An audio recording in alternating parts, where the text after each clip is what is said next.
हर हर महादेव। आज मैं आप सबको षटतिला एकादशी के बारे में जानकारी देने का प्रयास करती हूँ। देखिए, माघ मास भगवान विष्णु का महीना माना जाता है और एकादशी की तिथि विष्णुदेव की तिथि होती है। श्रीहरि की कृपा के साथ सारे देवताओं की कृपा का भी ये अद्भुत संयोग केवल षटतिला एकादशी को ही मिलता है। इस दिन दोनों की ही उपासना से मनोकामनाएं पूर्ण होती है। इस दिन इस व्रत उपवास से कुंडली के सारे दुर्योग समाप्त होते हैं। षटतिला एकादशी बहुत ही महत्वपूर्ण मानी जाती है। यह दिन भगवान विष्णु को समर्पित है। ऐसा कहते हैं कि जो भक्त इस पवित्र दिन उपवास रखते हैं और पूजा करते हैं, उन्हें नारायण का आशीर्वाद प्राप्त होता है। इसके साथ ही माँ लक्ष्मी भी बहुत प्रसन्न होती हैं। षटतिला एकादशी के दिन भगवान विष्णु की पूजा की जाती है। धार्मिक मान्यताओं के अनुसार इस दिन तिल का दान करने से स्वर्ग की प्राप्ति होती है। तिल की उत्पत्ति विष्णु जी के पसीने से हुई है, इसलिए षटतिला एकादशी के दिन व्रत में तिल का उपयोग जरूर करना चाहिए। हर साल प्रत्येक साल माघ मास के कृष्ण पक्ष की एकादशी तिथि के दिन ही षटतिला एकादशी मनाई जाती है। इस शुभ तिथि पर जगत के पालनहार भगवान विष्णु और माँ लक्ष्मी के संग माता तुलसी के भी पूजा का विधान है। धार्मिक मान्यता ये भी है कि विधि पूर्वक उपासना करने से आर्थिक तंगी से भी छुटकारा मिलता है और धन लाभ के भी योग बनते हैं। अब हम जान लेते हैं कि षटतिला एकादशी कब है।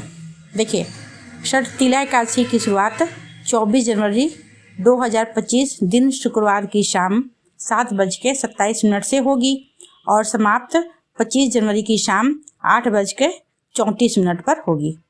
ऐसे में एकादशी तिथि का व्रत 25 जनवरी दिन शनिवार को रखा जाएगा। आइए अब हम जानते हैं कैसे सरल विधि से श्री हरि विष्णु का पूजन करें। व्रत वाले दिन सुबह सुबह ब्रह्म मुहूर्त में उठकर स्नान करें। यदि घर के आसपास गंगा आदि नदी हो तो उसमें स्नान करें, यदि नहीं हो तो घर पर ही स्नान करें। फिर स्वच्छ वस्त्र धारण करें। अपने पूजा स्थल की साफ सफाई करके गंगा जल छिड़के। फिर एक लकड़ी की चौकी पर पीला वस्त्र बिछाकर उस पर श्री हरि विष्णु की प्रतिमा को स्थापित करें। लेकिन पहले घी या तेल का दिया जरूर जला लें और संकल्प लें। फिर मूर्ति को किसी बड़े पात्र में रखकर दूध, दही, घी, शहद, केसर वाले जल और पंचामृत में तुलसी पत्र डालकर प्रभु को स्नान कराएं। फिर स्वच्छ जल से स्नान करा के स्वच्छ वस्त्र से पोंछकर चौकी पर, जिस पर पीला वस्त्र बिछा हुआ है ना, उस पर श्री हरि विष्णु को स्थापित करके उनकी विधिवत पूजा करें। धूप, दीप, नैवेद्य, पीला पुष्प, फल इत्यादि से षोडशोपचार पूजन करके उनको भोग में तुलसी पत्ता डालकर भोग लगाएं। फिर मंत्र स्तोत्र का जाप पाठ करें और फिर आरती करें। दिन भर फलाहार करके फिर रात में श्री हरि विष्णु का भजन करते हुए रात्रि जागरण करें। फिर दूसरे दिन सुबह सुबह उठकर भगवान श्री हरि विष्णु की विधिवत पूजा करके ब्राह्मण को बुलाकर भोजन कराएं। ब्राह्मण को दान दक्षिणा अन्न वस्त्र देकर विदा करें, तब जाकर खुद पारण करें। और इसका पारण षटतिला एकादशी का 26 जनवरी दिन रविवार को सुबह 7:21 से 9:34 के अंदर किया जा सकता है। पारण तिथि के दिन शाम को 8:54 पर द्वादशी तिथि की समाप्ति होगी। देखिए, जितना व्रत का महत्व है उतना ही पारण का भी महत्व है। इस दिन षटतिला एकादशी के दिन तिल का दान का विशेष महत्व होता है, अतः अपने सामर्थ्य के अनुसार तिल का दान अवश्य करें। अगले दिन यानी द्वादशी तिथि पर पारण के समय व्रत पूर्ण करके ब्राह्मण को भोजन कराएं, दक्षिणा दें और स्वयं व्रत खोलें।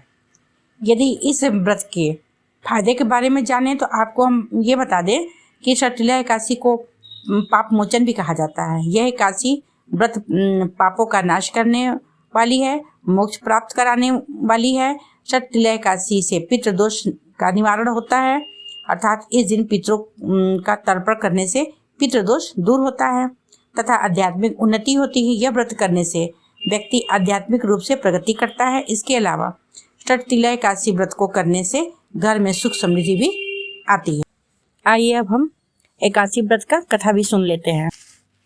पौराणिक मान्यताओं के अनुसार पृथ्वी लोक पर एक ब्राह्मणी भगवान श्री विष्णु की अनन्य भक्ति थी, जिसके पति की मृत्यु हो चुकी थी। जीवन में पीड़ा व दुख के उपरांत भी वह श्री हरि विष्णु की नित्य दिन पूजा करती थी। साथ ही वह हर महीने एकादशी व्रत का पालन नियमित रूप से करती थी। ब्राह्मणी की भक्ति देखकर श्री हरि विष्णु अत्यंत प्रसन्न हुए और एक दिन ब्राह्मणी के घर साधु का रूप धारण कर भिक्षा मांगने पहुंच गए। तब ब्राह्मणी ने अपने चौखट पर आए साधु को पिंड का दान किया। कुछ सालों के बाद ब्राह्मणी की भी मृत्यु हो गई। जब वह बैकुंठ धाम पहुंची, लेकिन बैकुंठ में उसे एक कुटिया और एक आम का पेड़ मिला, जिसे देखकर वह श्री हरि विष्णु के पास गई और इसका कारण पूछी। तब श्री हरि विष्णु ने बताया कि तुमने पृथ्वी लोक पर कभी भी अन्न और धन का दान नहीं किया, जिस कारण से तुम्हें केवल इतना ही मिला है। यह बात सुनकर ब्राह्मणी दुखी हो गई और श्री हरि विष्णु से इसका उपाय पूछा। तब भगवान विष्णु ने बताया कि जब भी तुमसे कोई देव कन्याएं मिलने आए, तब उसे षटतिला एकादशी व्रत की विधि अवश्य पूछ लेना। ब्राह्मणी ने ऐसा ही किया और विधि जान लेने के बाद षटतिला एकादशी का व्रत रखा। व्रत रखने के उपरांत उसे जीवन में खुशियों का अंबार लग गया।